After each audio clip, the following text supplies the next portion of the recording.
Damas y caballeros, muy buena tarde. ¿Cómo les va? Pido que me den un aviso si me están escuchando bien, si ven bien la pantalla.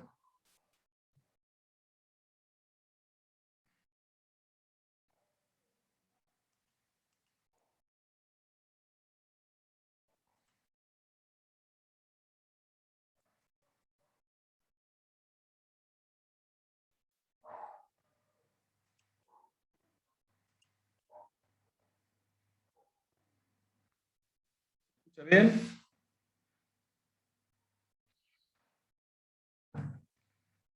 Sí, se ve bien. Bueno.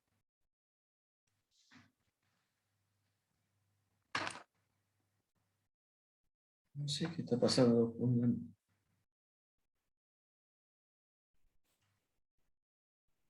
Listo, bueno. Hoy día, esta clase, 26 de octubre y el próximo jueves, vamos a trabajar sobre exposición de información contable para entes cooperativos, para cooperativas. El material con el que vamos a trabajar hoy día está subido a la plataforma. Les sugiero que tomen un papel y un lápiz, o en su defecto una virome, porque van a ver algunas cositas para anotar que no aparecen en las diapositivas, pero que me gusta contárselas de alguna manera, intercambiar algún tipo de opinión, escuchar algunas de sus sugerencias. Y bueno, como digo, siempre tratemos de que evitar que esto sea solamente un monólogo y en algún punto podamos dialogar un poco. La bibliografía sugerida para, para estos temas, este tema concretamente de entes cooperativos, que tienen su norma específica. ¿Se acuerdan cuando empezamos la clase de estado de situación patrimonial? Les comentamos que en materia de exposición se ha dictado una norma de exposición para cualquier tipo, que es aplicable a todo tipo de entes, normas generales de exposición, que son las contenidas en la resolución técnica número 8. O sea, lo que dice el RT8 se aplica a todo tipo de entes, ya sean entes comerciales, industriales o de servicios, ya sea que se trate de entes sin fines de lucro, o ya sea que se trate de entes cooperativos. La misma norma, la misma RT8 dentro de su articulado, establece que en función de las características específicas de los entes, se van a dictar normas particulares para ellos. Entonces, se ha dictado la resolución técnica número 9 para entes comerciales, industriales y de servicio, la resolución técnica número 11, que es una resolución técnica dictada para entes sin fines de lucro, y esa resolución técnica número 11 fue modificada por la resolución técnica número 25, una modificación bastante sustancial.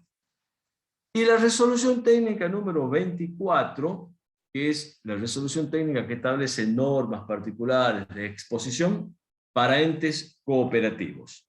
Esta resolución técnica 24 resulta de un importante esfuerzo realizado entre la Federación, representantes de los consejos profesionales de ciencia económica y representantes de las entidades que ejercen el poder de policía de los entes cooperativos. Y me refiero a un importante esfuerzo evitando colisionar con las normas legales referidas a los entes cooperativos. Asimismo, debo informarles que con vigencia a partir del 1 del 2022, pero que puede tener una vigencia anticipada, o sea, puede aplicar a partir de este año, La resolución técnica número 51 de la Federación Argentina de Consejos Profesionales de Ciencia Económica ha establecido un nuevo texto ordenado de la resolución técnica número 24. O sea que hoy, hablar de la 24 y hablar de la 51, tenemos que considerar que la 51 es la que establece el nuevo texto de la resolución técnica número 24. Entonces, en materia normativa, cuando vamos a trabajar sobre cooperativas, vamos a tener que tener en cuenta, y esta es la parte que les decía, que tengan un papel y un lápiz para que vayan anotando. Vamos a tener en cuenta la ley de cooperativas, que es la ley 20337, es una ley que se ha dictado en el año 1973. Vamos a tener en cuenta la resolución técnica 51, que establece el nuevo texto de la resolución técnica número 24. Esta resolución la encuentran en la página de la Federación, que es www.facpce, Federación Argentina de Consejos Profesionales de Ciencia Económica.org.ar. Ahí en lo que son normas web, normas nacionales, encuentra la normativa referida, en realidad encuentra todas las normas técnicas, interpretaciones e informes emitidos por el CENSIA y por el CECIT. Tengan en cuenta de cuando pongan en el buscador de Google, busquen la página de la FAPSE, insisto, www.fapse.org.ar, y dentro de la página busquen las normas contables profesionales, nacionales, porque también tienen las normas internacionales. Y ahí van a tener el texto actualizado vigente de las normas.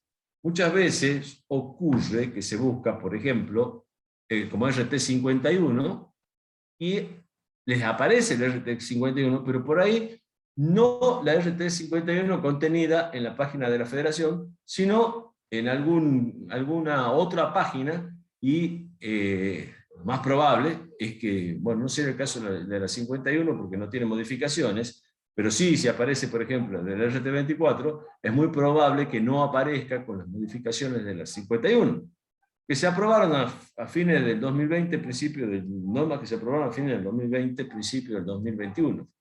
Estas normas, fundamentalmente, la modificación que sufrió la 24 fue en lo que se refiere a temas de auditoría. No tuvieron tantas modificaciones desde el punto de vista contable. La autoridad de aplicación de las normas, de la autoridad de aplicación de las cooperativas es el Instituto Nacional de Asociativismo y Economía Social, el INAES.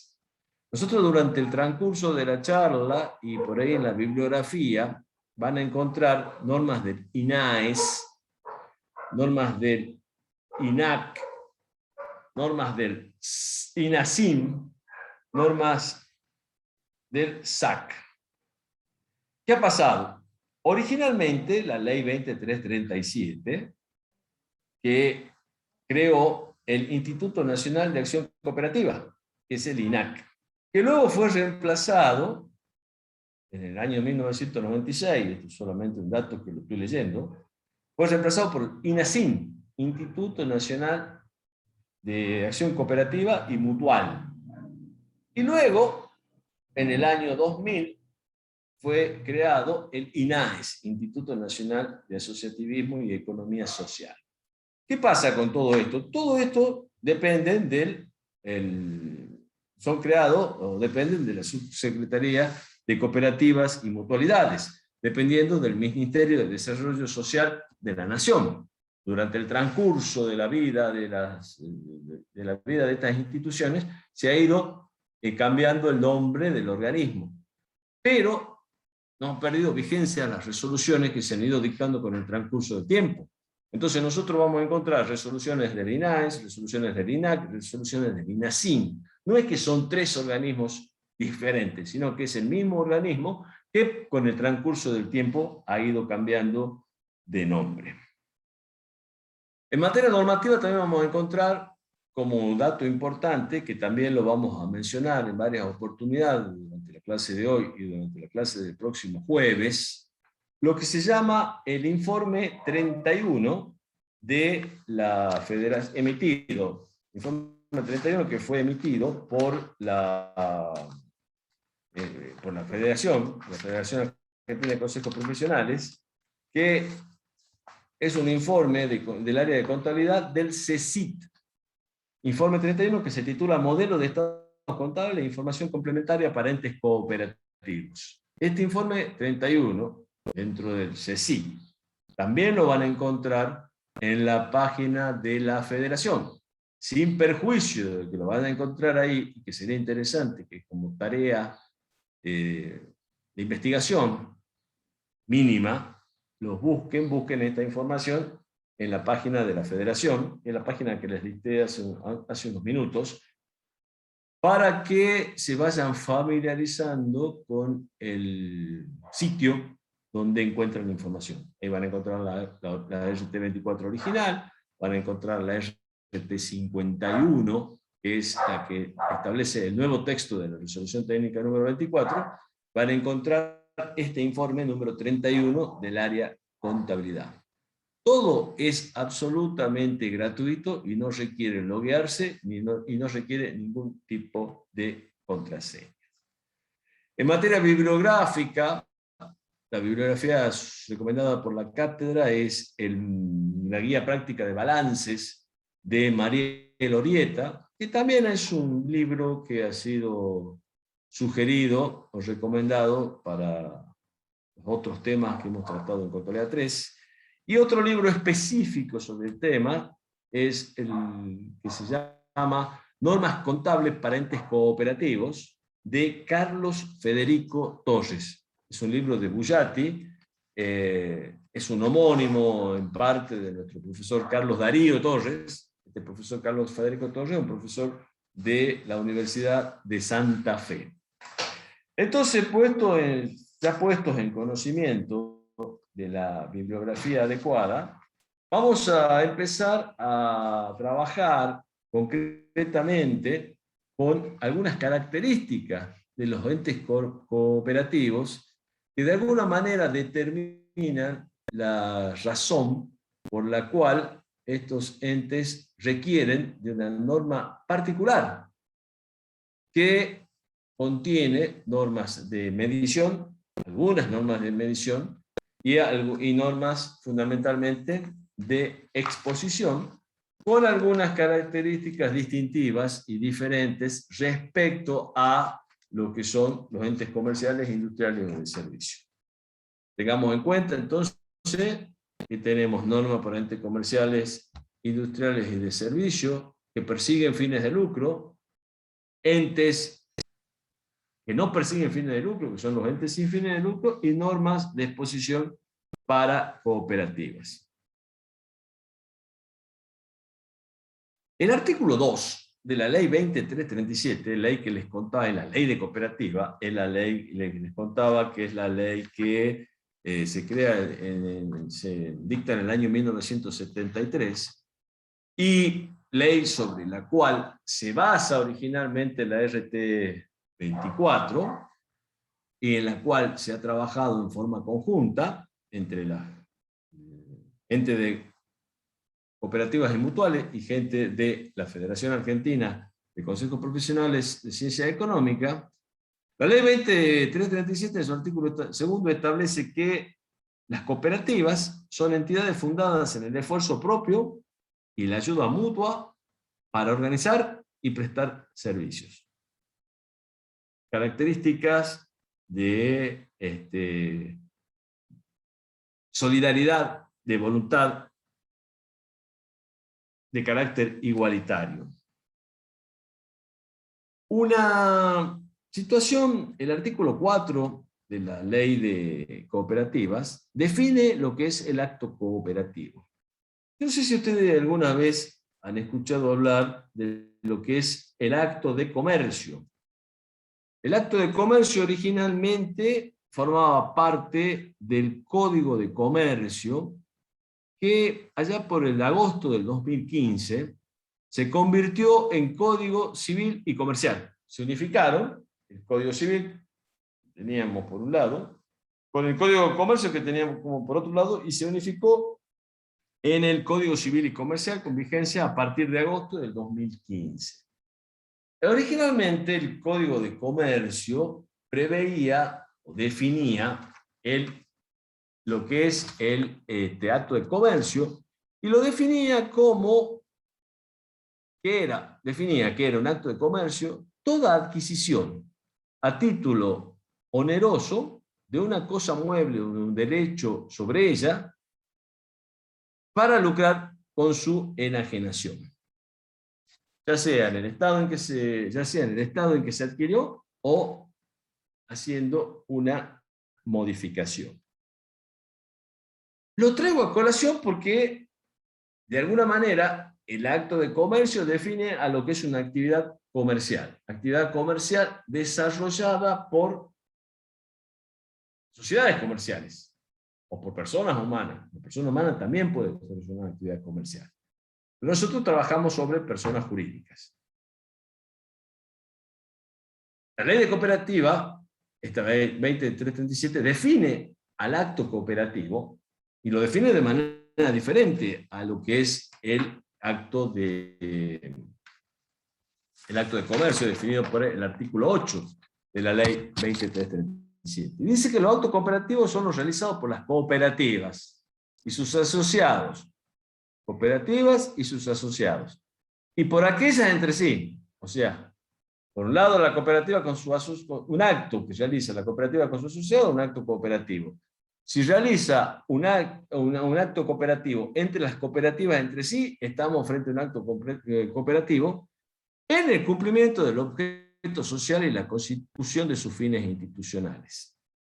Estos actos pueden ser compra de un bien a la cooperativa, que un asociado trabaje para la cooperativa, que use los bienes de la cooperativa, que obtenga un crédito de la cooperativa. Ese es un acto cooperativo. También lo son, respecto de las cooperativas, los actos jurídicos que con idéntica finalidad realicen con otras personas. Esto le da la posibilidad de abrir la cooperativa y no que haya solamente actos entre los asociados o socios de la cooperativa, sino que también se presten servicios cooperativos o se realicen actos cooperativos con terceros. O sea que está habilitada la posibilidad de prestar servicios a terceros, cosa que originalmente no ocurría. Las cooperativas, cuando se crean originalmente, allá por el año 1844, se crea lo que se llama los pioneros, se escribe así, Rochdale, me imagino que se pronuncia Rochdale, se escribe Rochdale. Son los pioneros Rochdale, que son los primeros que constituyen la cooperativa de obreros y artesanos.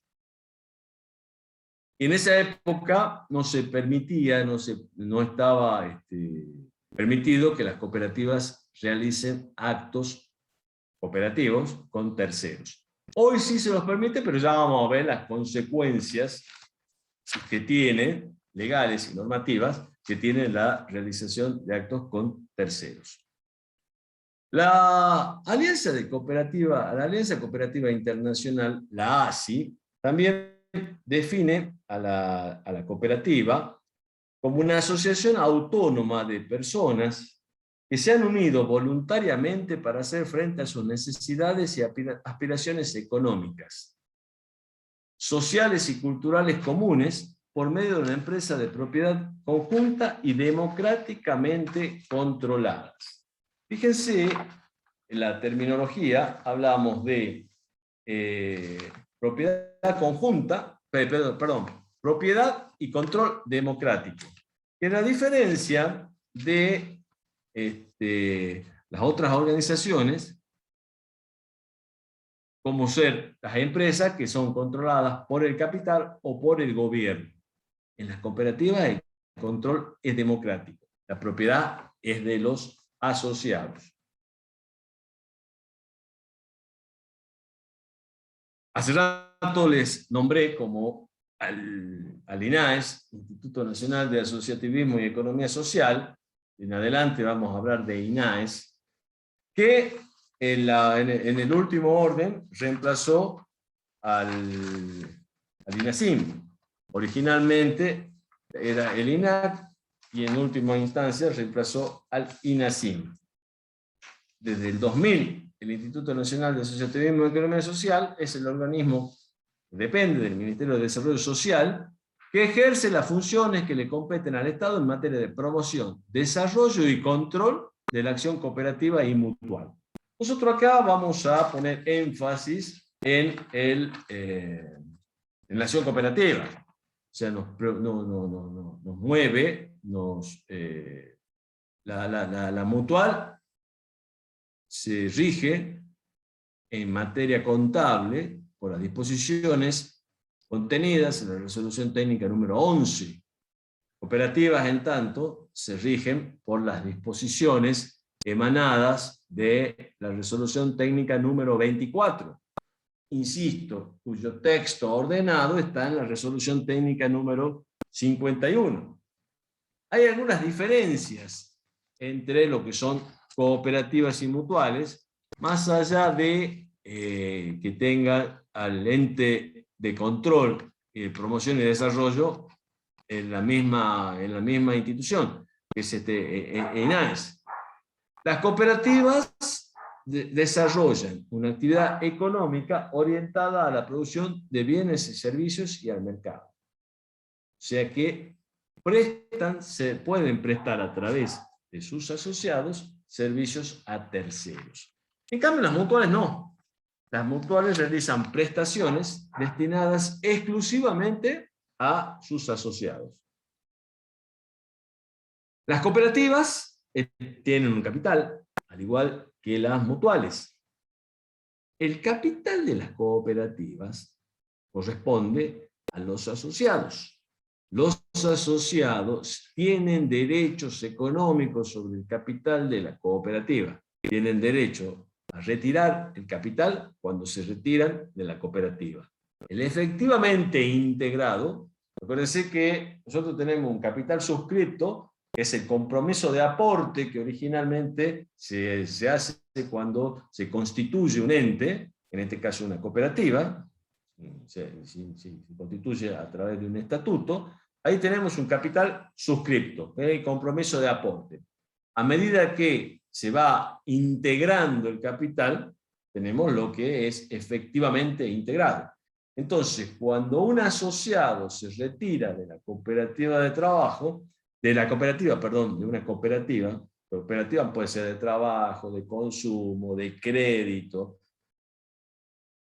Cuando se retira de la cooperativa, ya sea por propia voluntad o porque de alguna manera se le dio de baja por decisión de los órganos de administración o de la asamblea, tiene derechos económicos sobre el capital efectivamente integrado.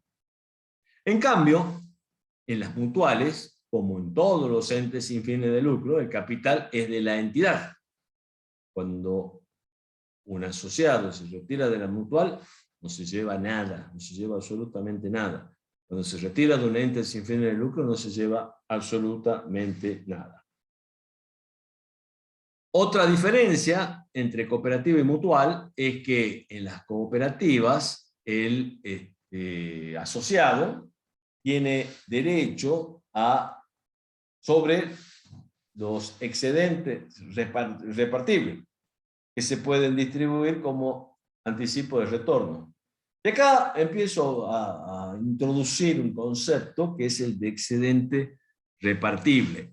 Y a lo largo de la charla vamos a ir clarificando a qué se refiere, a qué nos referimos cuando hablamos de excedente repartible, y cuáles son las características y cuál es el origen de ese excedente repartible. En las mutuales no existe ninguna posibilidad de repartirse excedentes, sino que los excedentes directamente se capitalizan. La noción general de mutualidad es cambio, intercambio. La noción general de cooperativa es cooperación. Cooperación y operatividad. ¿Vamos bien hasta acá? ¿Me escucha bien? Sí, profe. ¿Se entiende?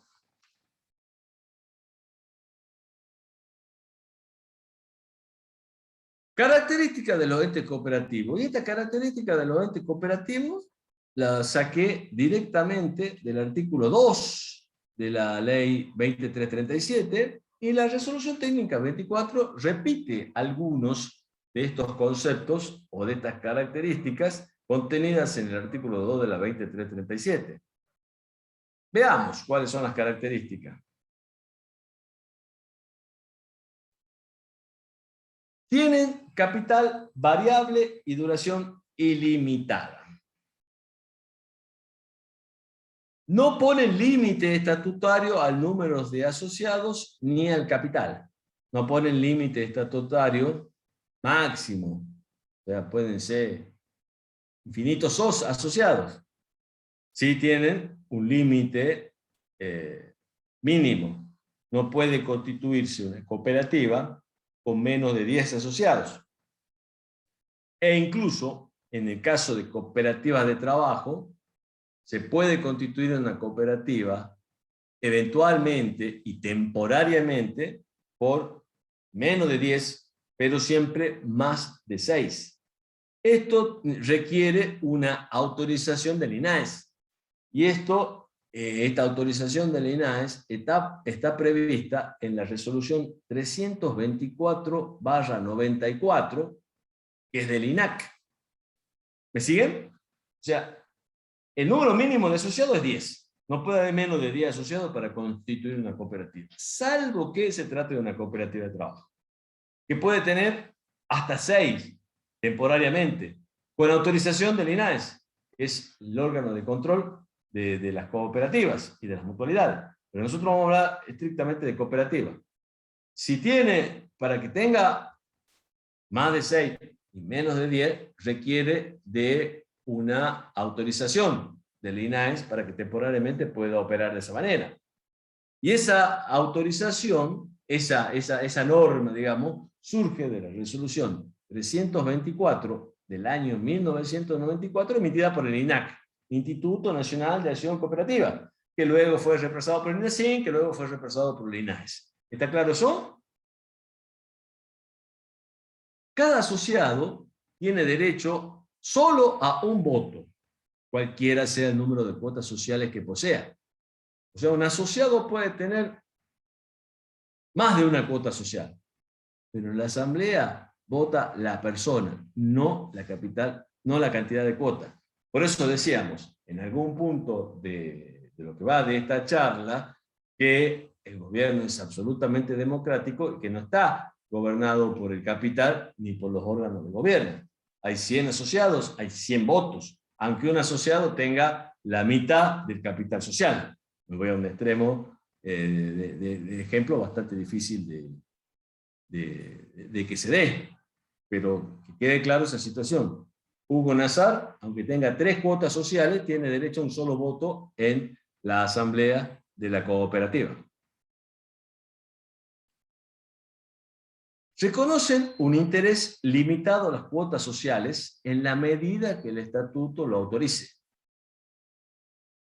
Si el estatuto dice que por las cuotas sociales se va a pagar una cantidad, un determinado interés, un monto de interés, es válido pagarlo. Después vamos a ver cómo es el esquema de pago. Distribuyen los excedentes en proporción al uso de los servicios sociales.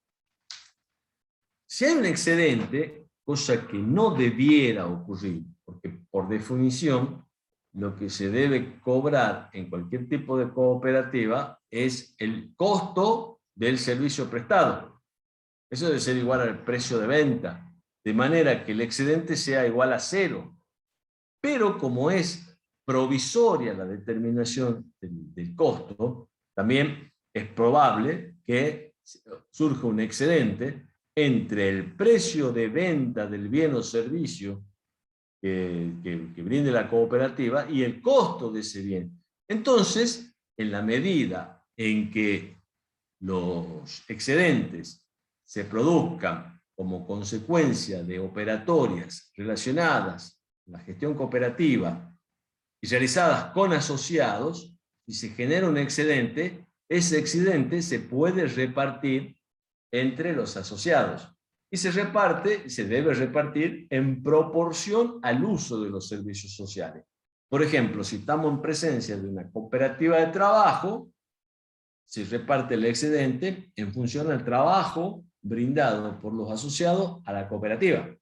Si estamos en presencia de una cooperativa de consumo, el excedente se genera, se reparte en función al consumo realizado por cada uno de los asociados.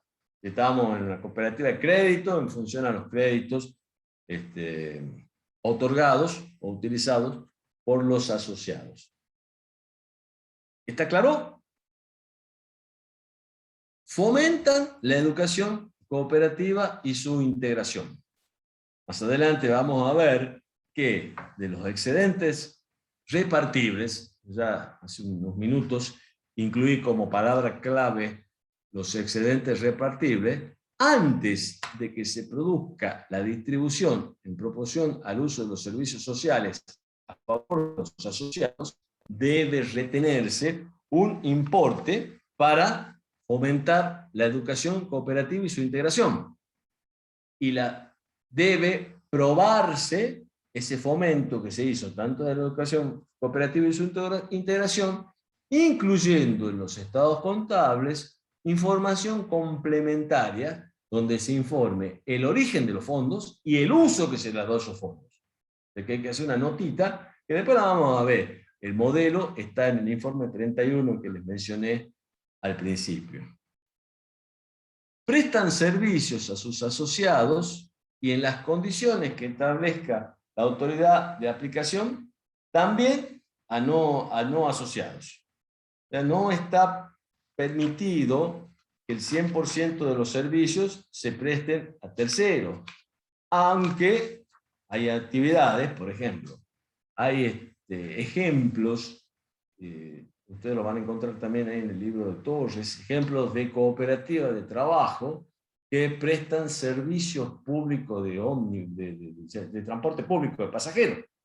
Sí, imagínense que si en ese caso prácticamente gran parte del trabajo, es decir, 100%, se presta a tercero. Entonces, en ese caso no hay limitaciones. Pero en otros tipos de cooperativa hay algún tipo de limitación con los servicios que estén a tercero. Tengamos en cuenta una cuestión, yo les decía hace rato, de los excedentes repartibles, y creo que ya de alguna manera se los mencioné. El excedente repartible es el que se genera como consecuencia de la gestión cooperativa con asociados. Cuando hay, salvo en el caso del ejemplo que les di recién, la cooperativa de trabajo que brinda transporte público de pasajeros, eso es todo excedente repartible, lo que se genere, la diferencia entre la venta y el costo. Lo que se genere como consecuencia de gestión cooperativa con terceros, o sea, con no asociados, no forma parte de los excedentes repartibles. Van a formar parte de una reserva especial. O sea que no, si se le brinda servicio a tercero, salvo que se trate de una cooperativa de trabajo, se brinda servicio a tercero, en ese caso, lo que se genera como excedente no es repartible, sino que forma parte del patrimonio de la cooperativa, que tiene como destino final el Estado o a otra cooperativa. O sea que cuando se disuelve una cooperativa, lo que sea reserva especial no forma parte, no se reparte entre los asociados. Otras características otra característica de la cooperativa es que limita la responsabilidad de los asociados al monto de las cuotas sociales suscriptas. O sea, la responsabilidad limitada a el valor de las cuotas. Y en este caso hablamos de las cuotas sociales suscriptas. Entonces, hace rato se menciona que la devolución, el derecho a que se les reintegre el valor de las cuotas sociales es lo que ha sido efectivamente integrado. Disponen la irrepartibilidad de las reservas sociales y el destino desinteresado del sobrante patrimonial final en caso de liquidación. Bueno, un poco me adelanté hace rato, en realidad no es que me adelanté, sino que venía en colación a lo que le estaba mencionando, que las reservas, en la cooperativa vamos a encontrar dos tipos de reserva. Reserva legal, que tiene su origen en la ley 2337, y la reserva especial, que también tiene su origen en la ley 2337. Ninguna de las dos es repartible. El sobrante patrimonial, no haya liquidación, o sea, la diferencia entre el patrimonio neto total y el capital social, sobre el cual tienen derecho a que se les reintegre, a que sea reintegrado a los asociados, eso es sobrante patrimonial. Repito, patrimonio neto menos el capital social al cual tienen derecho los asociados, al cual tienen derecho al reintegro los asociados. Ese es el sobrante patrimonial. Y ese sobrante patrimonial, en caso de liquidación, queda a favor de otras cooperativas o del Estado, según lo prevea el estatuto. Si no lo prevé, queda a favor del Estado. Vamos a los registros. La ley 2337 establece en su artículo 38 que, aparte de los... la ley 2337 dice, pues yo acá le puse ex 44 del Código Civil, la ley 2337 dice en su artículo 38 que además de los registros establecidos como obligatorios por el artículo 44 del Código de Comercio, deben llevarse. Eso debe leerse así. Debe leerse ahora como artículo 322, porque hace rato les comentaba, tangencialmente, que en el año 2015, a partir del 15 de agosto del 2015, se puso en vigencia el nuevo Código Civil y Comercial. ¿Ustedes ven el cursor ahí? Se puso en vigencia el nuevo Código Civil y Comercial. Lo que era el artículo 44 del Código de Comercio, hoy es el artículo 322 del Código Civil y Comercial. Entonces, no se modificó, no se ordenó y se modificó el texto de la ley 2337. Entonces debe leerse que los registros indispensables que debe llevar un ente cooperativo, aparte de los obligatorios del 322 del Código Civil y Comercial, van a ser los siguientes. El Código Civil y Comercial habla del libro diario y del libro inventario y balances. Es un solo libro, ¿no? Se llama así, libro inventario y balances. Y el libro diario. Esto ya lo conocemos porque esto en definitiva lo tiene que llevar cualquier tipo de ente. Más los libros especiales, a los cuales está obligado los entes cooperativos, son el registro de asociados, actas de asambleas, actas de reuniones del Consejo de Administración y los informes de auditoría. Informes de auditoría elaborados por el síndico, en caso de que sea uno solo, por lo que se llama la comisión fiscalizadora, que es una comisión con más de un síndico, necesariamente con número impar. Tienen que ser 3 síndicos. Que también a su vez debe llevar un libro de acta de reuniones. Estos libros tienen que cumplir con los requisitos de rúbrica, igual que los exigidos por el Código de Comercio para los entes comerciales.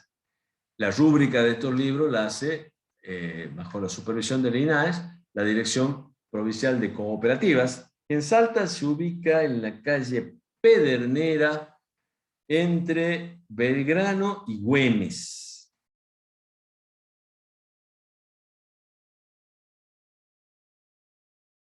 Resoluciones del INAES en materia contable.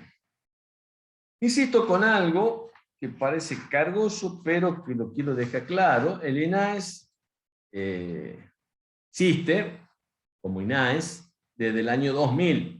Antes se llamaba INAC, originalmente, Instituto Nacional de Acción Cooperativa, y luego INACIM, Instituto Nacional de Acción Cooperativa y Mutual. A partir del año 2000 se llama INAES, Instituto Nacional de Asociativismo y Economía Social. Insisto con esto, esta resolución es del INAES, porque es del año 2002. Pero, si por ahí ustedes encuentran una resolución, como hicimos mención hace rato, no me acuerdo qué punto particularmente era la resolución 924, hablábamos de la resolución 324 del año 94, era una resolución del INAC. Fíjense, en el año 94 estaba vigente el INAC, porque el INACIM se crea en el año 1996 y reemplaza al INAC.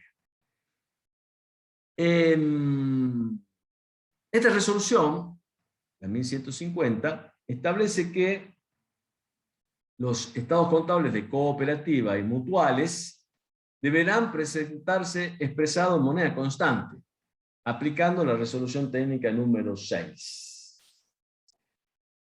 Hay algunas resoluciones que están vigentes aún respecto a algunas cuestiones contables, y son resoluciones que se refieren concretamente a registros por medio mecanizado electrónico y a rúbrica de libros. No vamos a hacer mención a eso, nos interesa este tema. Para los entes cooperativos se aplica la resolución técnica número 6 para presentar los estados contables en moneda constante. Luego la resolución 1151 dice que en los estados contables de cooperativas y mutuales deberán aplicarse las normas de las resoluciones técnicas emitidas por la FAPSE. Esto era necesario en ese momento que se plantee, era necesario que haya una resolución de estas características, debido a que hasta ese momento se emitían estas normas en forma interna. Las cooperativas tenían sus propias normas y estaban contenidas en la ley 2337. Entonces, ¿qué dice esta resolución? La 1150 dice apliquemos las normas de la Federación, RT6, para ajustar los estados contables. Y la 1151 dice, tanto las cooperativas como las mutuales deben aplicar todas las normas emitidas por la FAPSE. Las cooperativas hoy tienen la resolución técnica número 24 y las mutuales aplican la resolución técnica número 11, considerándola dentro de entes sin fines de lucro. En el año 2003, la resolución número 1424 prohíbe la aplicación del ajuste por inflación a partir del 26 del 3 del 2003. El año pasado, o mejor dicho este año, en Contabilidad 2, cuando hacíamos la introducción de ajuste por inflación, en algún momento, en teoría, conversábamos de los periodos que tuvo vigencia el ajuste por inflación. La resolución técnica número 6 se dicta en el año 1984. Hubo un periodo donde estuvo suspendida su utilización, hasta el año 2002. En el año 2002 se vuelve a utilizar los estados contables, se vuelve a reexpresar los estados contables por inflación durante un año. Y en el 2003 se suspende la aplicación del ajuste por inflación por entender que estábamos bajo un contexto de estabilidad monetaria. La resolución lo que hace es suspender también la aplicación para las cooperativas.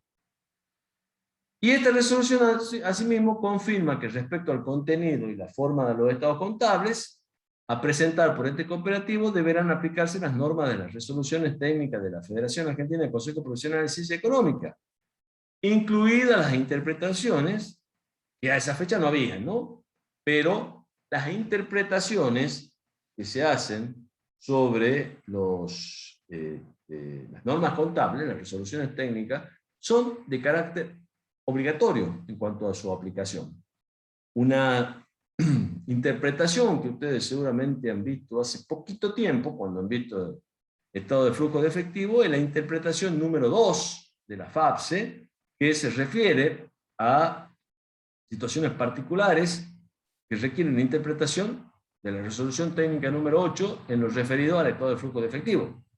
esa interpretación es de carácter obligatorio su aplicación para los estados contables, como las mismas resoluciones técnicas. Entonces, nosotros tenemos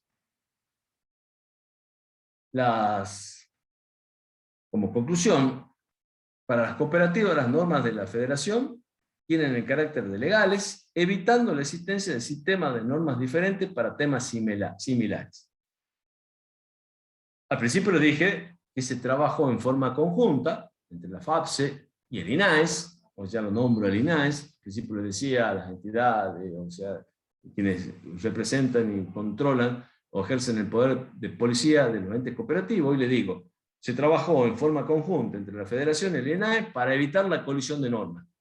Que no surja un problema de interpretación, porque la ley 20337 dice una cosa y la resolución técnica 24 dice otra cosa. Entonces las cooperativas aplican exclusivamente las normas dictadas por la Federación Argentina del Consejo Profesional de Ciencia.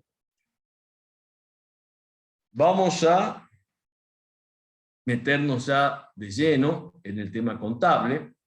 A ver si hay alguna duda hasta acá en esta presentación, donde he pretendido de alguna manera dejar claro el por qué las cooperativas requieren normas particulares para la exposición de los estados contables. Cuéntenme si hay alguna duda. Y si no hay ninguna duda, ya sea por chat o si alguien quiere abrir el micrófono y preguntarlo, no hay ningún problema. Luego de la pregunta lo cierra para evitar ruidos. No, Excedente repartible, profesor. Buenas tardes. Buenas tardes, ¿cómo le va? Bien. mucho. ¿Podría volver a explicar el concepto de excedente repartible? Es que todavía no lo expliqué. Simplemente, y se menciona el mismo superficialmente. Ahora, en un rato lo explico bien profundamente para que quede bien claro. Lo que pretende ser una introducción teórica del por qué las cooperativas tienen un tratamiento especial, tienen una norma particular. Porque podemos pensar tranquilamente que a las cooperativas se le podrían aplicar las normas de la 9 o las normas de la 11, más cerca de la 11 que de la 9. Pero como hay una situación particular ahí en el medio, las cooperativas de alguna manera pueden desarrollar algún tipo de comercial, algún tipo de actividad comercial, pero no tienen propósito de lucro. El asociado tiene derechos económicos sobre el capital efectivamente integrado, cosa que no ocurre en los entes sin fines de lucro, donde si usted es socio o socia de un club de fútbol, que es un ente sin fin de lucro, una asociación deportiva, el día que decide dejar de ser socio, deja de pagar su cuota social, se retira y no se lleva absolutamente nada. Si es asociado a una cooperativa de trabajo, el día que se retira dice, yo integré el 100% del capital, tengo derecho a que me reintegren, me devuelvan, tengo derechos económicos sobre ese capital. ¿Está claro? Entonces, cuesta clasificarla de una u otra manera, por tal razón se ha considerado pertinente, evitando colisión de normas. Se ha evitado decir, no, la 2337 dice una cosa, la RT24 dice otra cosa. ¿Cuál es la decisión que tomamos?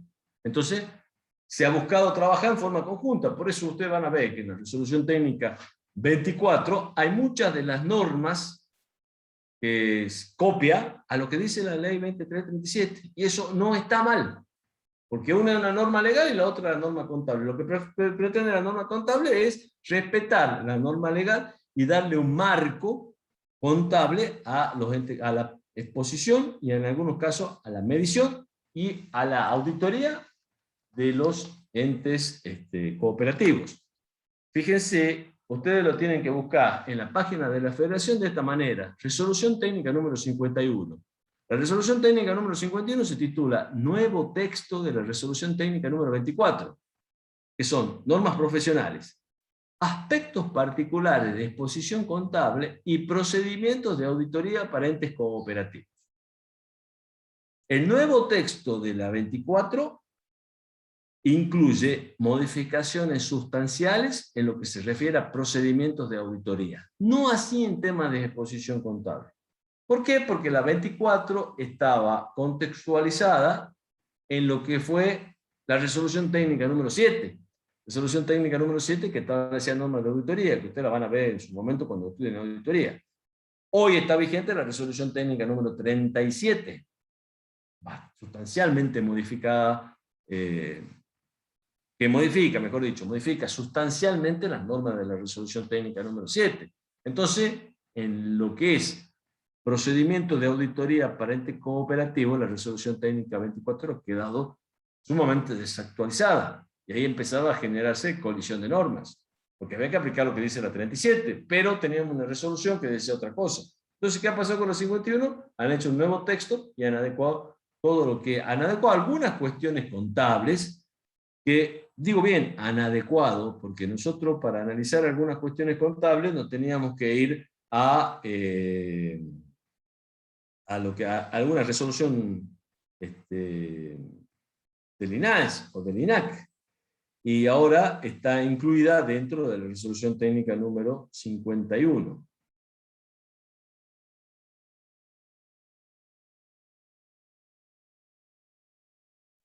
Entonces, objeto y alcance de la resolución técnica número 51. Establece normas particulares de presentación de estados contables para uso de terceros, de los entes cooperativos, excepto entes financieros y de seguros. ¿Por qué los exceptúa a los entes financieros y a los entes de seguros? Estamos hablando de entes financieros que están constituidos en forma de cooperativa y entes de seguro que están constituidos en forma de cooperativa.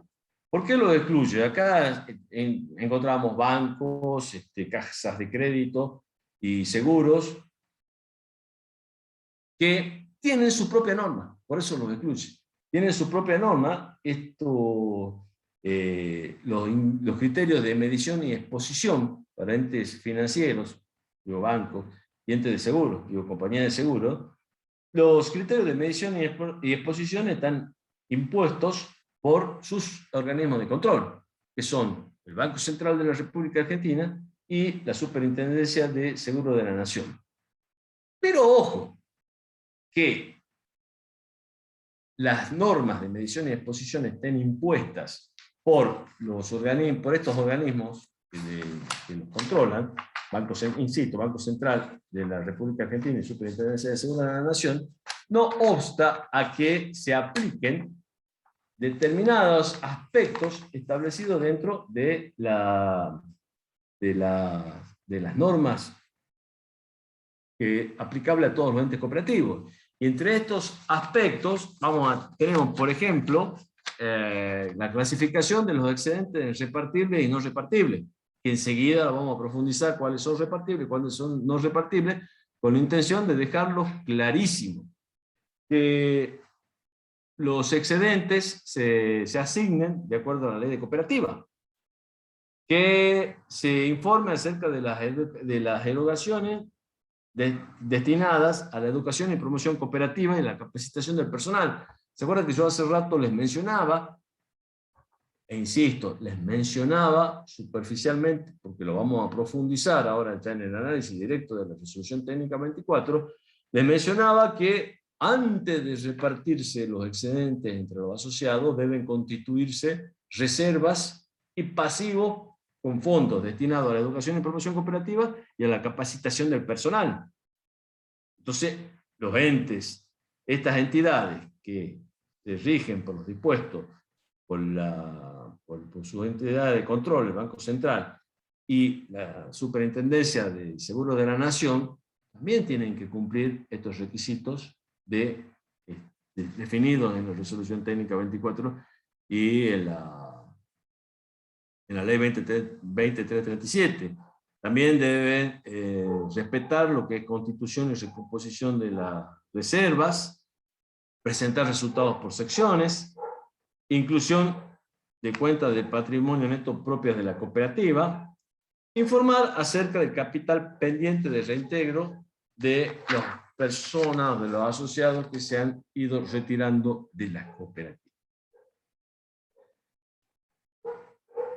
Las normas de la resolución técnica número 51 son un complemento de las normas generales de exposición contable de la 8 y de las particulares de la 9. Ya lo dije a esto. La resolución técnica número 8 en su articulado prevé que, de acuerdo a la característica de las actividades, se dicten normas particulares. Las normas particulares, o sea que a las cooperativas se le aplica la terminología, las definiciones de la resolución técnica número 8. Ejemplo, clasificación en activos corriente y no corriente, clasificación de pasivos corriente y no corriente, qué sé yo, compensación de partida, partida de ajuste de la evaluación, otras pautas para la clasificación de los activos en corriente y no corriente, fraccionamiento de los rubros, etc. Son todas normas incluidas dentro de la RT8. Se aplican a la entidad cooperativa exactamente lo mismo. Y se aplican las normas de la RT24. Pero ¿qué pasa si hay algo que no está previsto en la RT24? Supletoriamente se aplican las normas de la resolución técnica número 9, que son normas para entes comerciales y neutrales de servicio. Y son aplicables, se aplican esas normas. ¿Está claro? En la guía de aplicación de las normas generales, como normas de medición y a modo de recordatorio, veamos la RT16, ustedes la han visto en contabilidad 1, y nosotros normalmente la nombramos, es la que establece el marco conceptual para situaciones no contempladas.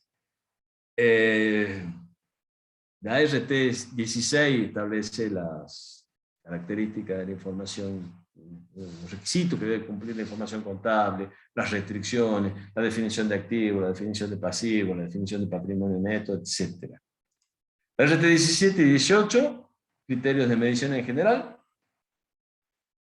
La RT41, que la consideramos aplicable a la RT41 antes de que se emita la RT51, pero la RT51 ratifica que para las cooperativas se aplica la RT41.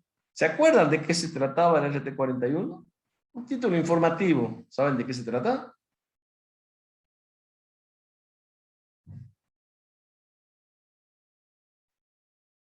¿Hay alguien por ahí? Y parece que me dejo solo, che. Hay un sí, profe, de las 6:36, ya son las 7:08.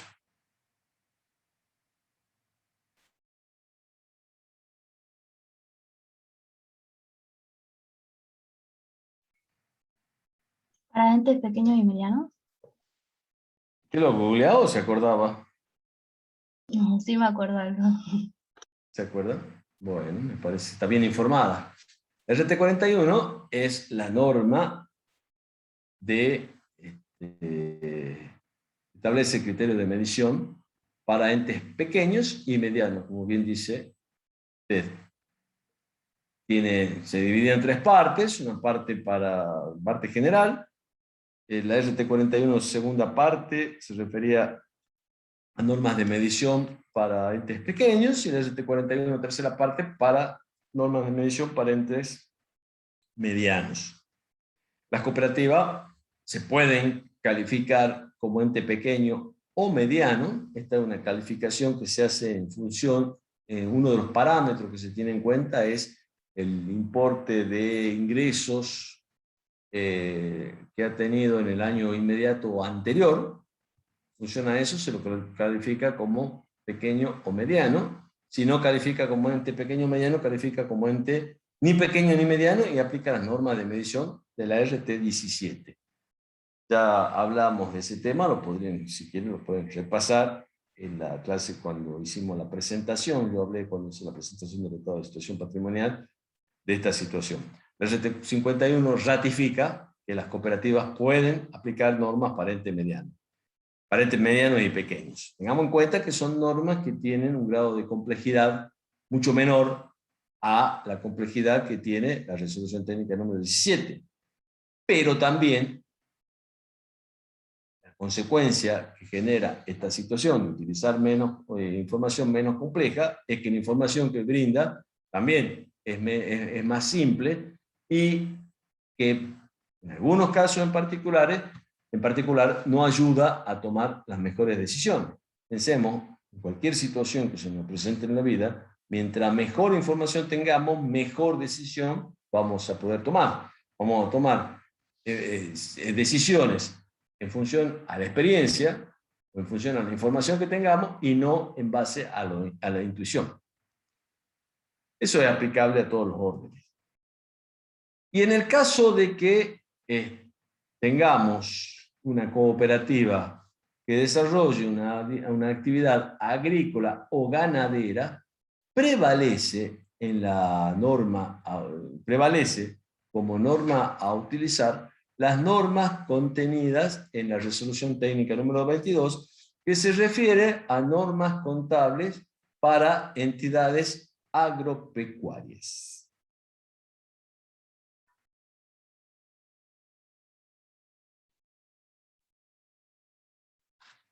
Capital. Ya veamos lo que dice la resolución técnica número 51.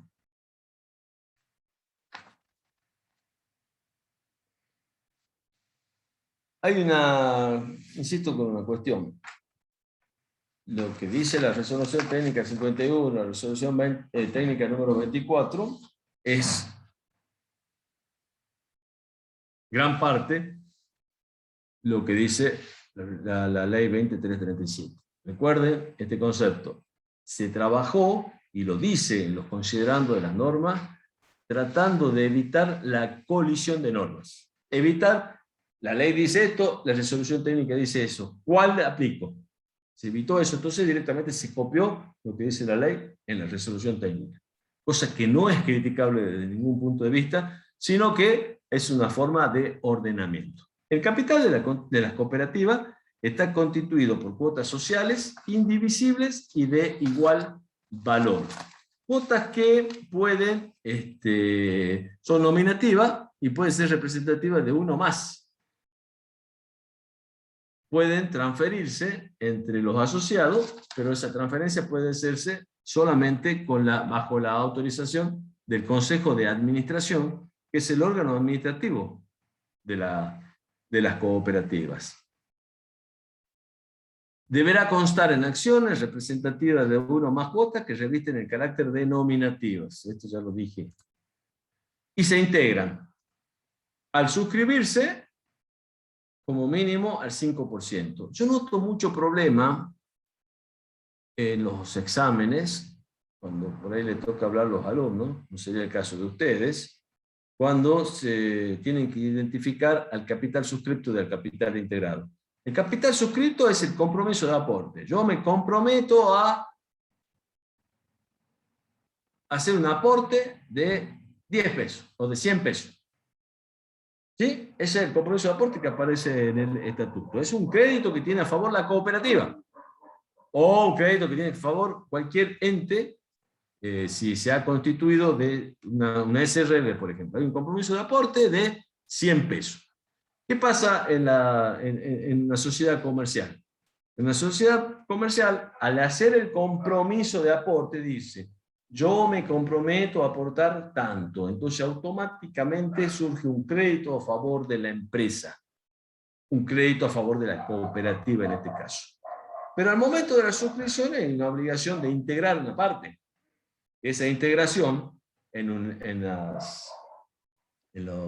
sociedad, en una SRL, en el caso de que el compromiso de aporte, o sea, la suscripción, sea en efectivo, debe integrarse el 25%. O sea que yo al momento de firmar el contrato digo: che, yo voy a depositar 100. Voy a aportar 100 pesos en esta sociedad. Y acá dejo 25. Fehacientemente probado. El saldo, 75, puedo aportarlo en hasta 2 años. Eso es lo que ocurre en una sociedad comercial, concretamente en una SRL, por ejemplo, una sociedad de responsabilidad limitada. ¿Qué pasa en una cooperativa? Por estatuto, instrumento público, me comprometo a aportar 100. Y en el momento en que me comprometo a aportar 100, en el momento que suscribo los 100, tengo que integrar como mínimo el 5%. Estábamos hablando de un compromiso de aporte en efectivo, ¿no? Entonces, me comprometo a aportar 100, automáticamente la cooperativa tiene un crédito por 100, cuenta aporte de los asociados, e integro 5. O sea que el crédito pasa a ser 95. Eso es mínimo.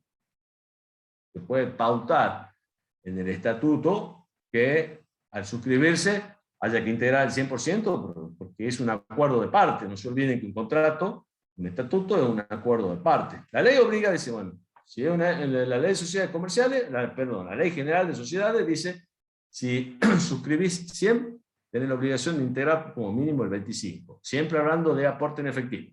La ley de cooperativas dice, suscribís 100, como mínimo pone 5. Ahora, si el contrato dice que suscribís 100 y debes integrar los 100, es una condición que es ley para las partes. Bueno, la ley dice como mínimo el 5%. Y la integración debe completarse dentro de los 5 años de la suscripción. Hoy se firma el contrato, hoy se genera el compromiso de aporte, se aporta el 5%, se integra, y el otro 95% tiene 5 años para integrar. Esto es, insisto, lo que dice la ley.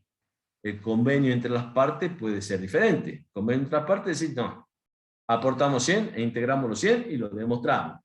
La demostración cabal hoy es un depósito en una institución financiera, concretamente en el Banco Macro.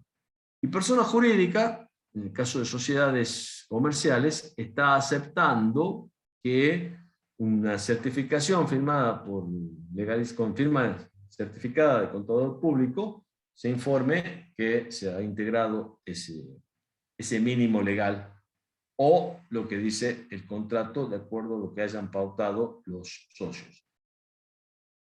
¿Está claro esto?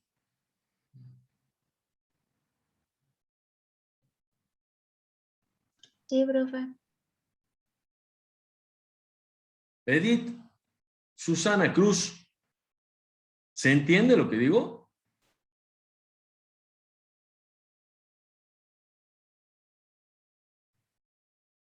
Darío Díaz. Profe, Sí. ¿Quién ¿a está qué hace hablando? referencia? Mariana Abigail Reynoso. Sí, sí. Sí, ¿A qué hace Mariana. referencia el segundo ítem que dice deberá, el segundo ítem, ¿a qué hace referencia? Ese no me quedó muy claro. Este deberá completarse dentro de los 5 años de suscripción. Sí, ese. Usted tiene, se firma el contrato, se firma el estatuto y hay un compromiso. Hay 10 asociados. Acuérdense que para las cooperativas, salvo que sea una cooperativa de trabajo con autorización, el mínimo son 10 asociados. Dice que el capital va a ser de 1000. 10 asociados aportan 100, se comprometen a aportar 100 pesos cada uno. ¿De acuerdo? Entonces el capital es 1000. De los 100 pesos es obligación integrar, o sea, depositar en la caja de la sociedad, de la cooperativa en este caso, como mínimo 5 pesos. Quedan por integrar 95. Y esos 95 tienen un plazo de 5 años para integrar. De acuerdo a lo que dice la ley. ¿Se entiende? Sí, profe, gracias. Para una SRL, por ejemplo, es el mínimo que se debe integrar es el 25%. Y el plazo para cancelar esa integración, o sea, para completar todo el compromiso de aporte, son 2 años. Insisto, estos son mínimos. Si usted hace una sociedad conmigo y usted me dice, che, la plata la tengo que poner en el momento en que constituyamos la sociedad, porque si no,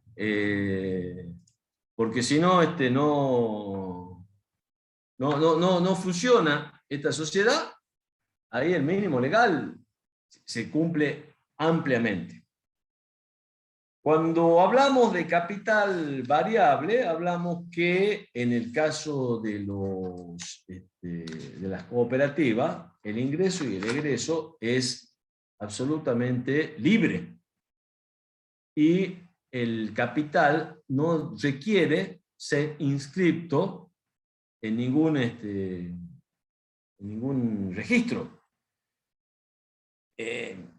Tengo que hacer necesariamente la comparación con las entidades comerciales. Ustedes han visto que nosotros venimos hablando de capital, de la intangibilidad del capital en las sociedades comerciales. Entonces nosotros decimos, lo vemos fundamentalmente cuando hablamos de la aplicación de la resolución técnica número 6 y hacemos el ajuste de capital y cuando represamos el capital, en la registración utilizamos una cuenta que se llama ajuste de capital. Si hacemos la represión de bienes de uso, hacemos bienes de uso a RECPAM. Si hacemos la represión de bienes de cambio, hacemos bienes de cambio a RECPAM. Cuando hacemos la represión del capital, no hacemos RECPAM a capital, sino hacemos RECPAM a ajuste de capital por la indivisibilidad del capital. El capital no se puede modificar hasta tanto no se modifique el contrato y ese contrato no sea modificado en el registro respectivo, que sería el Registro Público de Comercio, que hoy es una entidad que depende, un ente que depende de la Inspección General de Personas Jurídicas acá en Salta. En el caso de las cooperativas no se requiere ese registro, es libre el ingreso y el egreso de los asociados. El ingreso de los asociados requiere el aporte del capital según lo que prevé el estatuto. El estatuto prevé que para los nuevos ingresos, el valor de la cuota de capital, por ejemplo, va a ser el valor de 100 litros de nafta super, o 100 litros de nafta infinia, o 100 litros de nafta de la que sea, teniendo en cuenta que por distintas causas no se puede establecer un valor fijo en términos nominales porque lamentablemente la inflación come esos fondos. Entonces, ¿qué pasa? Dice, bueno, conozco cooperativas que tienen un importe, el importe de la cuota, de la acción, es igual a la mitad del salario mínimo vital y móvil vigente al momento del ingreso del asociado.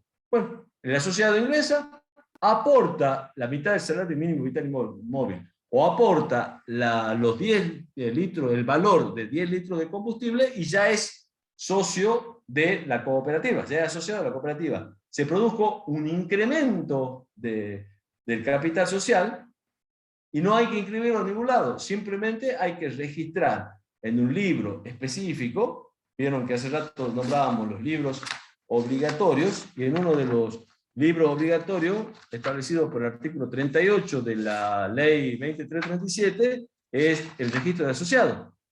Y ahí se registra cuánto es el aporte de capital, cuánto es lo suscripto y cuánto es lo integrado.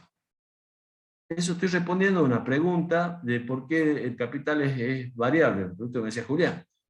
O sea que el capital de los estados contables varía todos los años con un monto diferente. Exactamente.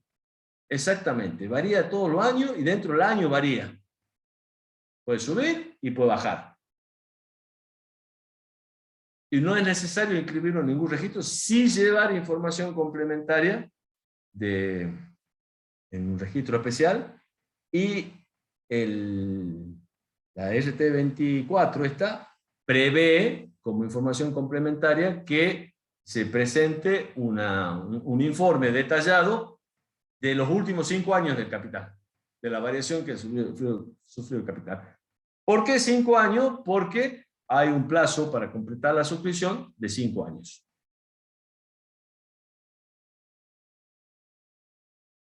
Bueno, acá yo hice varias veces la aclaración, me trae a colación en la diapositiva, que el compromiso de aporte, llámese suscripción, y insisto con este tema porque pregunta de examen es la diferencia entre capital suscrito e integrado.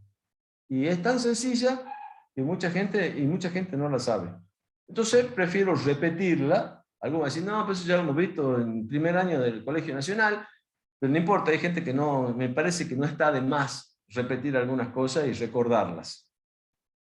Este compromiso de aporte del 100% que debe integrarse en un 5% y en saldo 5 años se refiere a el aporte en caso de que sea en efectivo. En el caso de aporte de bienes, solo pueden aportarse aquellos susceptibles de ejecución forzada. Obligaciones de dar, por ejemplo, un auto, un inmueble, y el aporte no se debe integrar 100% al momento de la suscripción. Y acá algo que hice mención hace rato, que es el concepto de sobrante patrimonial, que es un concepto que surge cuando se va a producir la liquidación del ente cooperativo. Y yo hace rato les dije que era la diferencia entre el patrimonio neto y el capital social cooperativo. Está bastante bien expuesto y tratado en el libro este que les nombré hace rato, al principio de la clase, Normas contables para ente cooperativo, de Carlos Federico Torres. El sobrante patrimonial es el remanente total de bienes sociales una vez pagadas las deudas y devuelto el valor nominal de las cuotas sociales. Activo menos pasivo es remanente de bienes sociales menos las deudas. Bienes sociales menos las deudas es el patrimonio neto. El remanente entre la diferencia entre los bienes sociales y las deudas. Menos el valor nominal de las cuotas sociales. Esto quiere decir, recordando que el asociado o la cooperativa tiene derechos económicos sobre el capital efectivamente integrados. Dicho sobrante tendrá el destino previsto legalmente. Puede haber una previsión dentro del estatuto de que el sobrante patrimonial producida la liquidación y la disolución de la cooperativa tenga como destino otra cooperativa. Pero también puede, si no se prevé eso en el estatuto, la ley establece que el sobrante patrimonial, el destino del sobrante patrimonial es el Estado.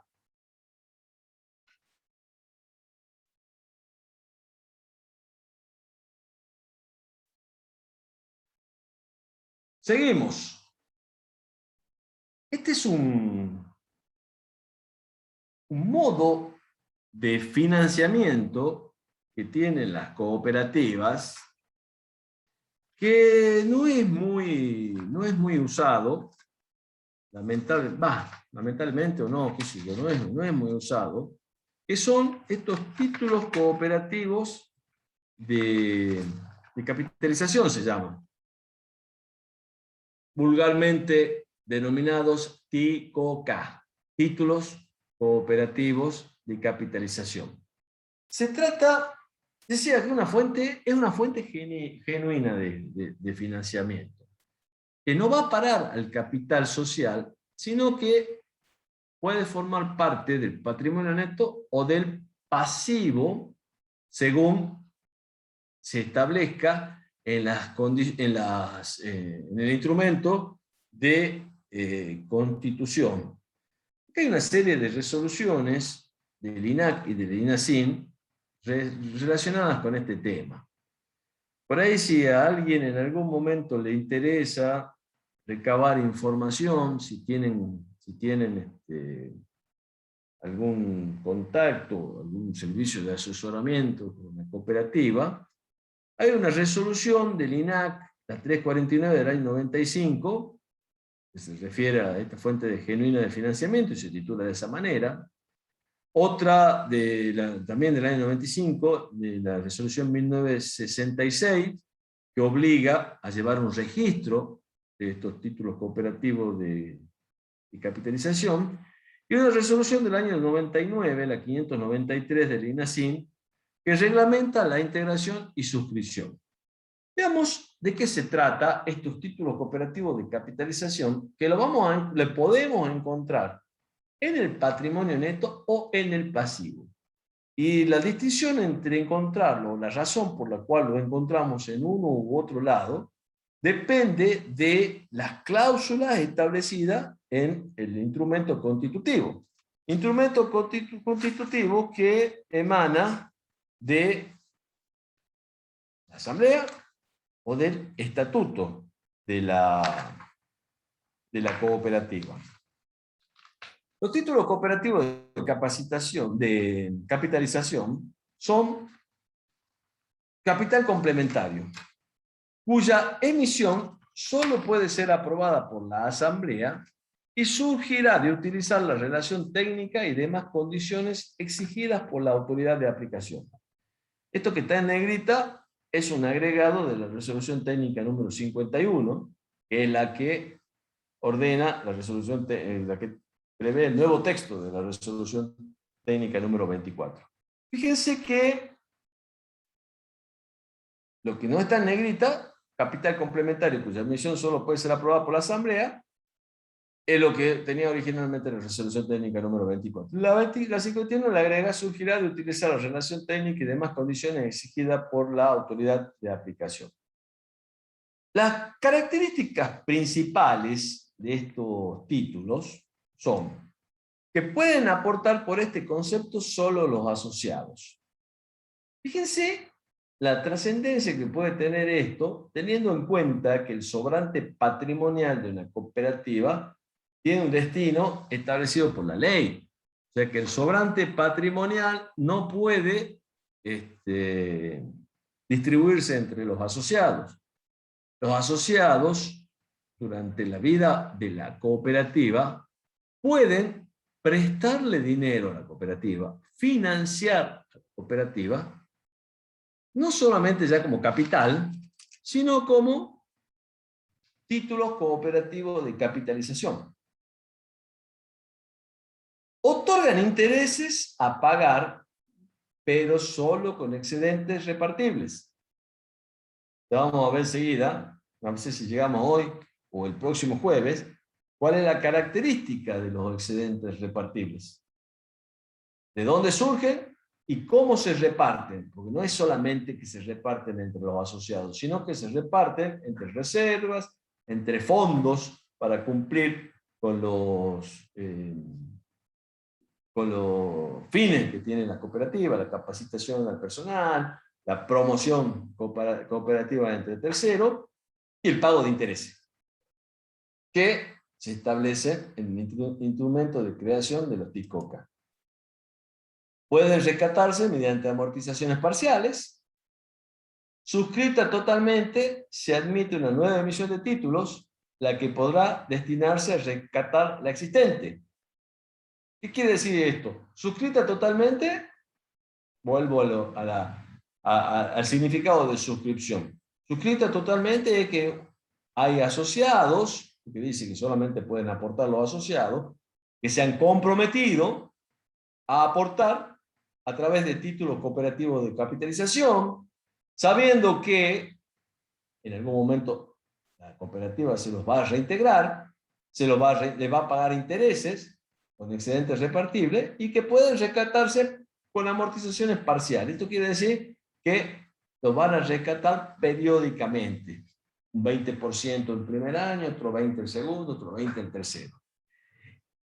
Y una vez que está el 100% de los TICOCA, de los títulos suscriptos, se admite una nueva emisión de títulos, a la que podrá destinarse a rescatar la existente.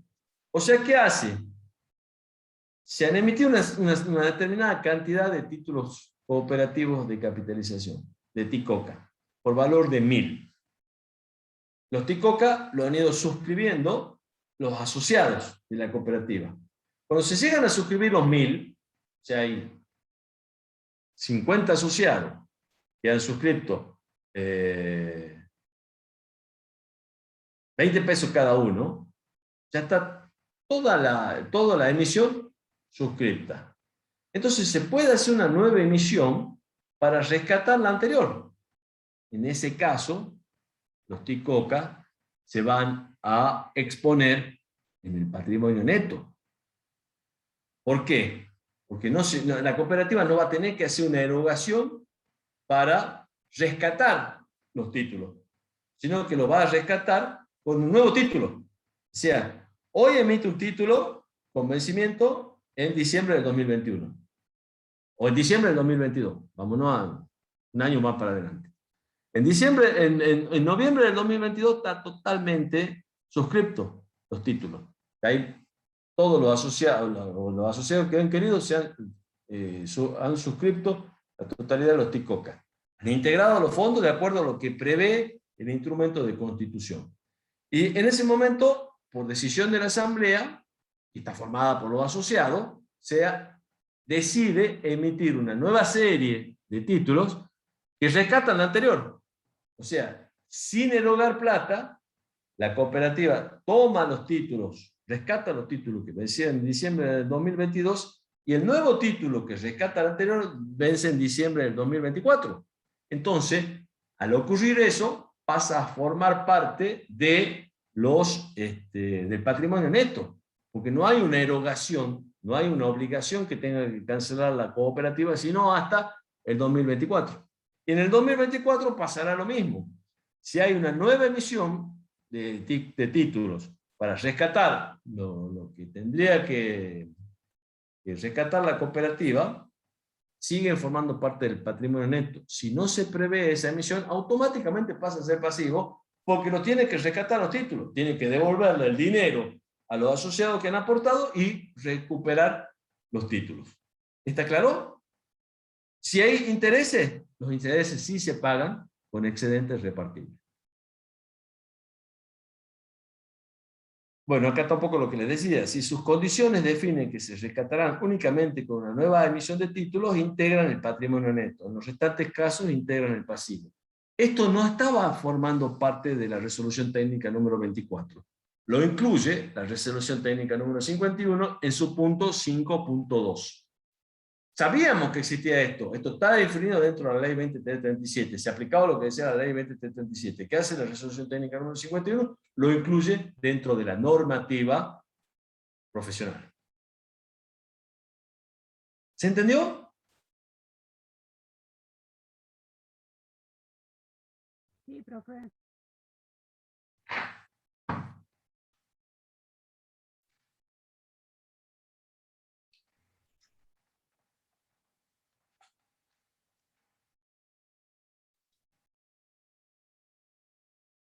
Bueno, parece que una sola persona entendió, los demás o no están o no entendieron.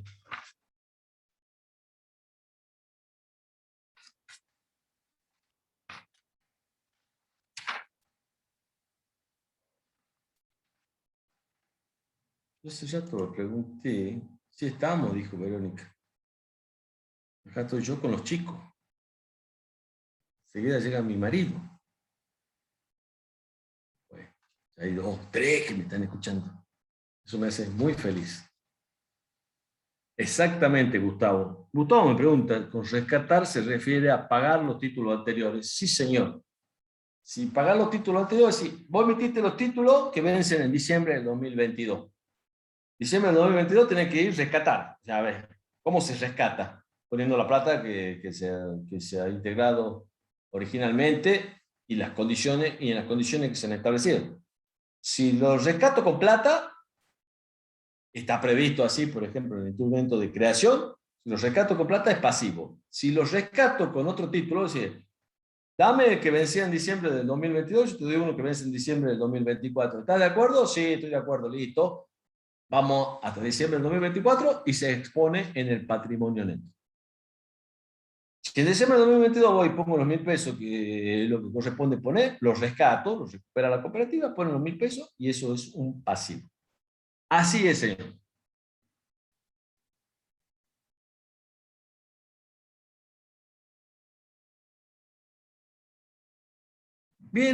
Seguimos con las definiciones.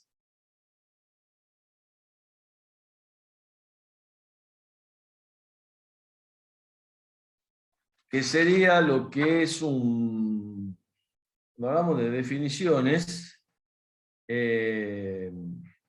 hablamos de el glosario contenido dentro de la resolución técnica número 51.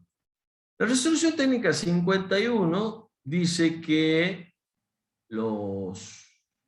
si la cooperativa está dividida en secciones,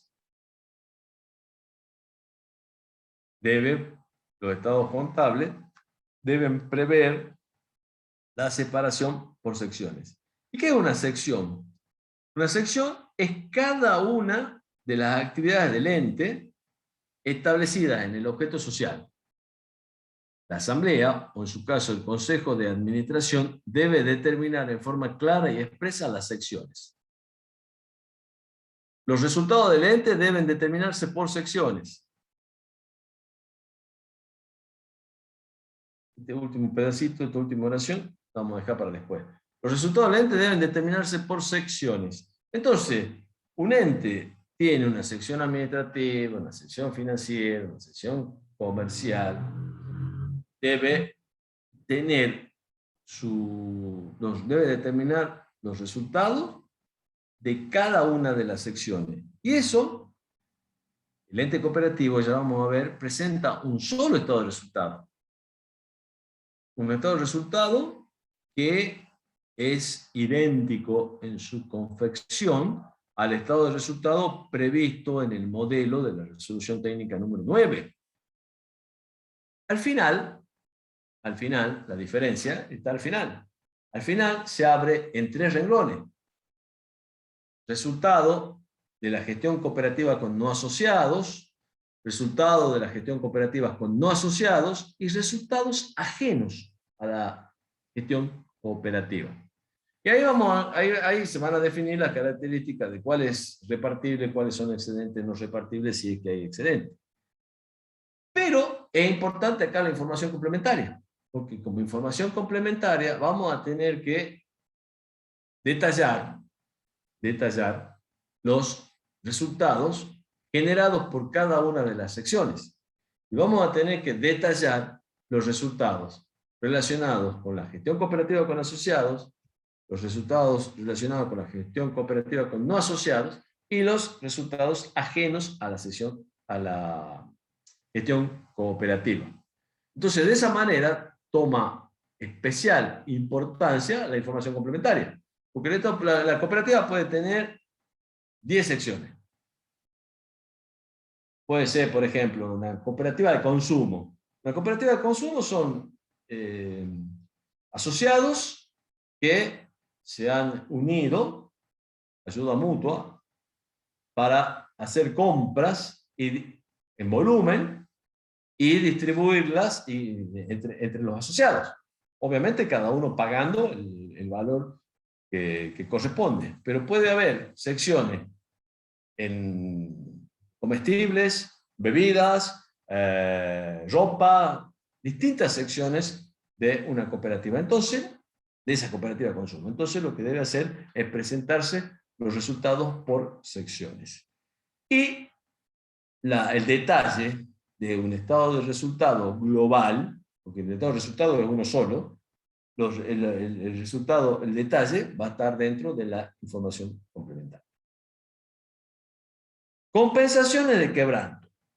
Previo a distribuir excedentes, y ya vamos a ver cuáles son los excedentes que se distribuyen, solamente los repartibles, deberán compensarse quebranto de las secciones que arrojen pérdidas. Las reservas utilizadas para cubrir quebranto, hasta reconstituirla al nivel anterior a su utilización, y en su caso, las pérdidas de ejercicios anteriores. Todos son condiciones para repartir excedentes. No se reparten excedentes, repito, si estamos diciendo que los resultados deben presentarse por seccionalizados. Cada sección va a generar ventas, costos, gastos de administración, gastos de comercialización, otro ingreso y egreso, etcétera, etcétera, etcétera. Pero si una sección va a dar un resultado positivo, una sección va a dar un resultado negativo. No se puede repartir los excedentes de la primera sección, porque la cooperativa no es un compartimento estanco, es una única entidad que requiere, por normas profesionales, que se expongan los resultados por secciones. Lo que no quiere decir que una sección va a repartir excedente y otra sección se aguanta la pérdida hasta el año que viene. Antes de determinar si hay o no hay excedentes repartibles, deben compensarse los resultados positivos de una sección con los resultados negativos de otra sección hasta dejarlo a todos positivos y cero, positivo y cero. ¿Está claro? O sea, ninguno puede quedar con el resultado negativo.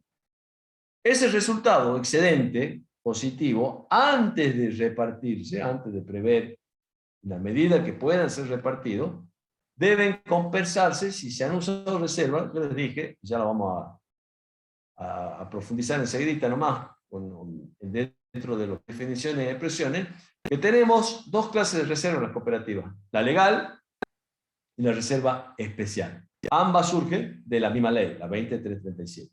Si se han utilizado reservas para cubrir quebranto, lo que debe hacerse es recomponerlas.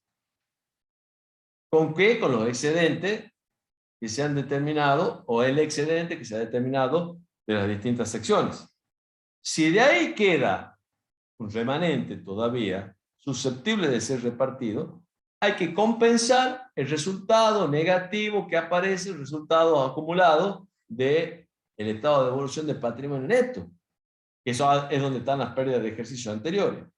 Una vez que eso esté en cero, ahí recién estamos en condiciones de hablar de un reparto de excedente.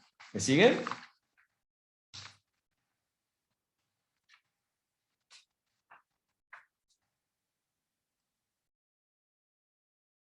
Excedentes repartibles. Es el exceso en la estimación preventiva del costo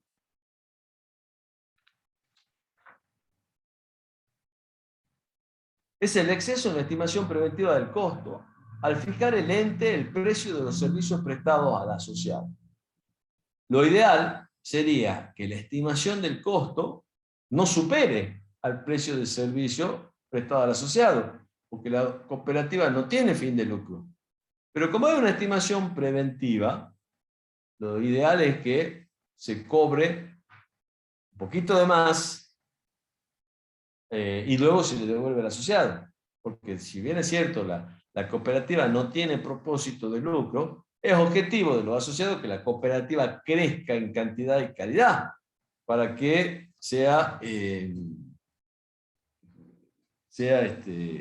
tenga futuro. O sea, iba a decir, se mantenga el concepto de, digamos, vale la expresión, se mantenga el concepto de empresa en marcha para la cooperativa. Entonces, la diferencia entre el precio de los servicios prestados y la estimación preventiva del costo va a generar el excedente repartible. Ese excedente repartible tiene el siguiente destino. 5% reserva legal.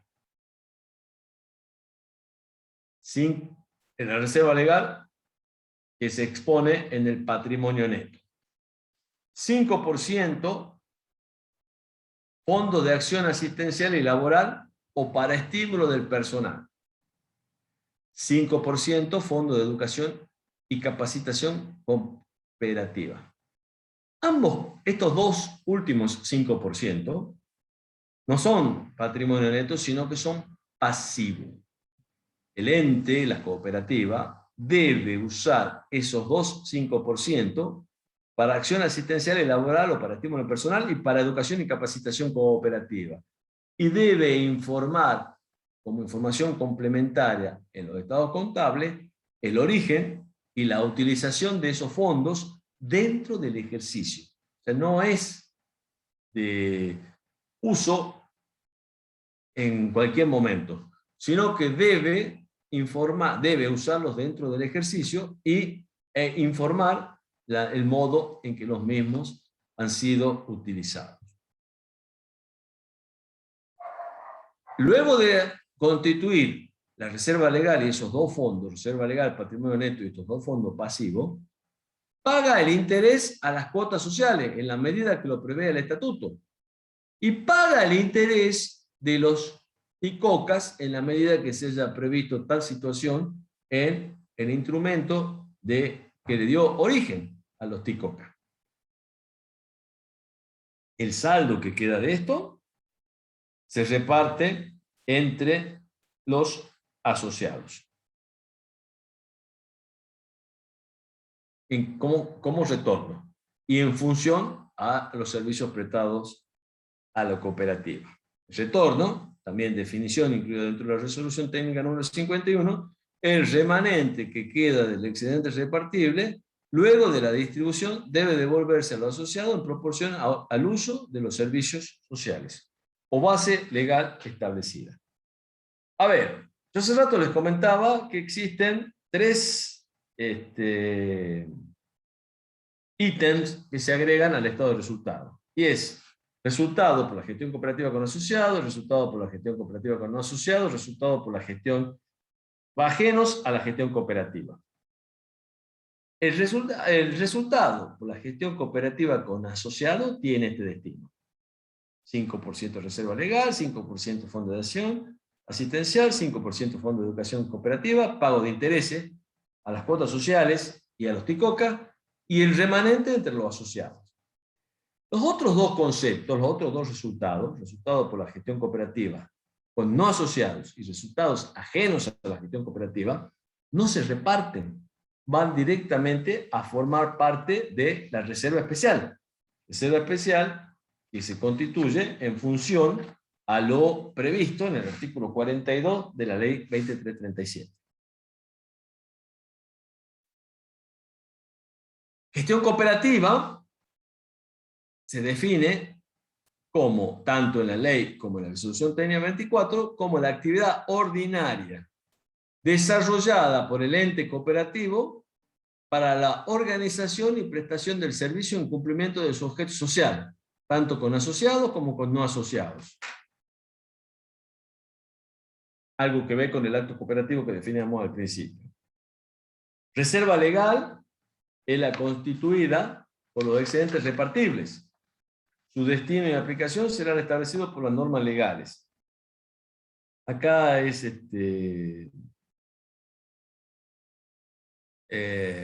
artículo 42 de la ley 2337. Y la reserva especial es la constituida por los excedentes derivados de la gestión cooperativa con no asociados, como los provenientes de las operaciones ajenas a la gestión cooperativa. Esto fundamenta lo que les decía hace rato. En el estado de resultado, que lo vamos a ver en detalle en la próxima clase, el estado de resultado, el cuerpo del estado de resultado es exactamente igual al modelo previsto por la resolución técnica número 9. Al final se abren esos tres renglones. Entonces decía que el resultado por la gestión cooperativa con asociados es el que origina excedentes repartibles. Pero antes de repartirlo tengo que retener el 5% concepto de reserva legal, según lo dispuesto por el artículo 42 de la ley 2337. Y la reserva especial está constituida por los excedentes derivados por la gestión cooperativa con no asociados y los provenientes de las operaciones ajenas a la gestión cooperativa. ¿Está claro? Yo con esto, a este punto, me parece que es un buen momento para dar por finalizada la clase de hoy, teniendo en cuenta que empezamos la próxima clase ya directamente con el estado de situación patrimonial y las características particulares que tiene el estado de situación patrimonial, el estado de resultado, el estado de evolución del patrimonio neto y el estado de flujo de efectivo para los entes cooperativos. Entonces, la próxima clase empezamos directamente con el estado de situación patrimonial y sí, seguramente vamos a volver a analizar, vamos a poner en aplicación práctica, dentro de un análisis teórico, las definiciones y expresiones contenidas en la resolución técnica número 51. Así que si están de acuerdo, cortamos acá la clase, quedo a disposición de las preguntas que consideren pertinentes hacerme, las aclaraciones, y retomamos el próximo jueves, empezando desde el estado de situación patrimonial.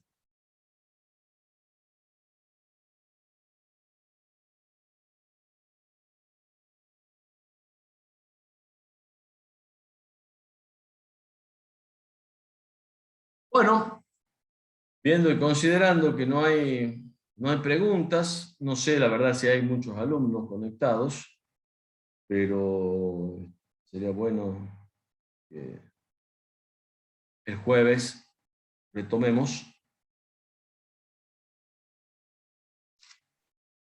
Nos vemos. Bueno, entonces, nos vemos el jueves. Muchas gracias a los que participaron, muchas gracias a los que estuvieron presentes. Hasta el próximo jueves. Gracias. Profe, que esté bien.